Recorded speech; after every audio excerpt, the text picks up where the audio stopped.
I didn't even see the blocked screen at first. I was too busy rehearsing my apology in the Uber. How I'd open with "I need to tell you something." How I'd lead with honesty, how I'd make one mistake sound like a single raindrop and not the start of a storm. The driver asked if the radio volume was okay. I said yes and watched the skyline slide past like it was minding its own business. Ben had texted me 2 days earlier, "Don't make plans for Saturday." 3 sparkles. I knew what it meant. After 5 years of me humming Sabrina Carpenter under my breath while doing dishes, he'd finally done it. He got the tickets. He'd been on that waitlist forever, refreshing like a robot. Section 131, row 9. He'd shown me screenshots seconds after the purchase, beaming like a kid with a frog in his pocket. Now my throat tasted like copper. I'd kissed Liam from my team at the end of a launch party. A kiss, not a bed. A second that shouldn't have happened. A second I couldn't undo. I could write 1,000 essays about context. Too much champagne, a balcony, music turned up just enough to drown common sense. But the truth is simple and ugly. I pressed my mouth to a man who wasn't my boyfriend because it felt good to be wanted by someone new, and then I pulled back like the roof was collapsing and whispered, "I can't." And he nodded and threw his hands up like, "Fair enough." It was a line crossed so fast we were both breathless on the wrong side. I woke the next morning with dread like a lead blanket. I decided to tell Ben because secrets rot things and I loved the life we'd built. The Sunday grocery runs, his hand on the small of my back at farmers markets. Our apartment full of second-hand furniture and first-rate inside jokes. I also thought I might be forgiven. Because it was just a kiss. Because it was just one time. Because we were so close to Saturday and I didn't want to poison it with a lie. When the elevator opened to our floor, I could smell pizza. He always orders pepperoni when I've had a bad day. I joke he can smell my cortisol from 6 blocks away. His door was unlocked, like always. I stepped in and said, "Ben," smiling a smile my body didn't believe. The pizza box was closed. The table had a plain white envelope on it, and next to the envelope sat 2 lanyards with holographic stadium art, and nothing attached to them. The spot where he'd propped the tickets printouts for weeks. Just to mock me, just to make me squeal. Was empty. There was a post-it on the envelope. Read first. He has neat handwriting. It felt cruel to see it so careful. I slid the page out, and my heart started pounding like it was running away from my chest. Maya. Liam's girlfriend DM'd me a screen recording from the balcony last night. You didn't see her behind you? I did. I watched it 3 times. It was enough to understand, and it was enough to not need details. I called Ticketmaster verified fan and relist the tickets. They sold in 3 minutes. The deposit is pending. If I get a refund faster, I'll donate it to the shelter in your name. I don't want to hold on to our special night, like a souvenir of something I can't unsee. I'm blocking your number after you read this. Not to punish you. To protect myself from the version of us where I keep reading a text that starts with one mistake and ends with me swallowing 1,000 more. I'll move my stuff this weekend. Your spare key is on the hook. Take care. Ben. There are 2 times you feel your whole body at once. Right before you fall and right after. I stood there. Breathing, sweating, shaking, hearing the AC hum. Feeling the paper cut I gave myself opening the envelope. Tasting the last of the Uber mints stewing in my stomach. He'd sold the tickets. He'd actually done it. Not to teach me a lesson. Not to hold money over me. But because he refused to let my betrayal be the soundtrack to a night he'd imagined for years. I called, of course. Straight to voicemail. I texted, thinking maybe he hadn't blocked yet. The blue bubble shot up and smacked into a gray wall. Message not delivered. I sat down and stared at the post-it like it might blink.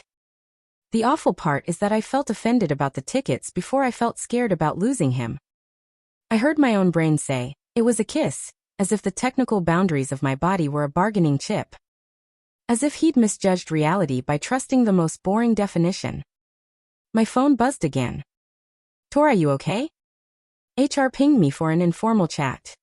The champagne fog left instantly. I had forgotten the other fallout. Our office was small and porous, and Liam and I are on the same product team. A kiss at a work event is still a work problem. Even if we're lateral peers, nowhere near manager/employee, companies care about perception and liability. People talk. Cameras exist. Balcony videos spread with no sound and 1,000 captions.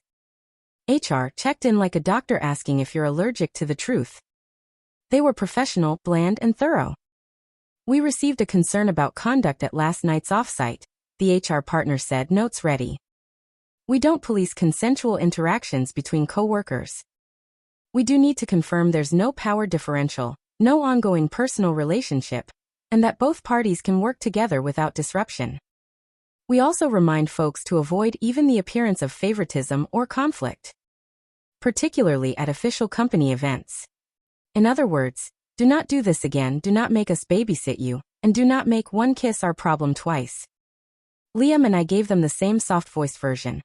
Consensus, brief lapse, no continuation, no direct reporting line, no dating, no problem. HR had us sign a memo we didn't argue with.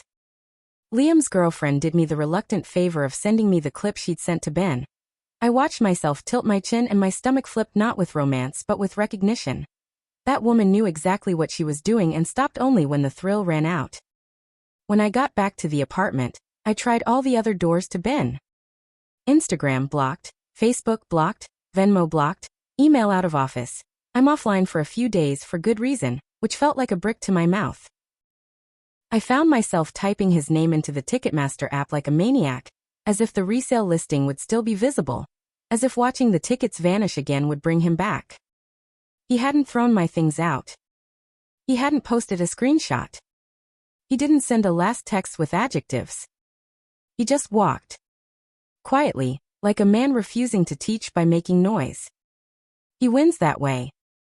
By not giving me a fiery scene I could frame as overreaction. By acting like a person who takes care of himself. 2 days later, Tori forwarded a story from a random account, a row 9 clip from the concert. You could almost see the angle our seats would have been. The caption said, "Best night of my life." I turned my phone off and cried so hard my head ached. Not because of the artist. Because of a man who loved the version of us where Saturday nights were simple, and who refused to be dragged into the mud with me. There's a version of this where I tell you I learned instantly that I deleted Liam's number and vowed to become a model of restraint. The real version was messy and unglamorous.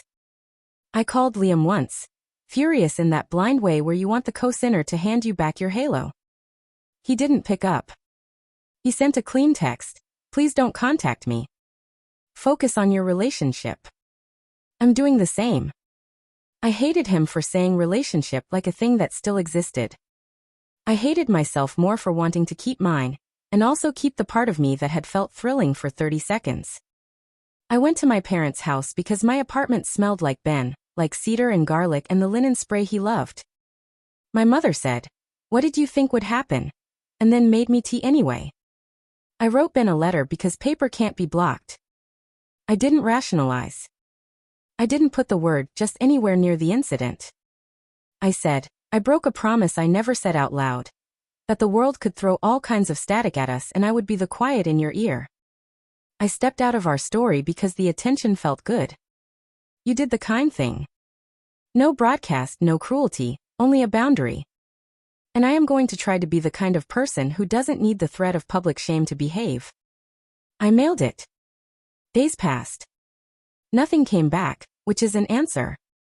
Weeks later, HR called me and Liam in separately again. Not because anyone complained, but because someone thought our team vibes were off.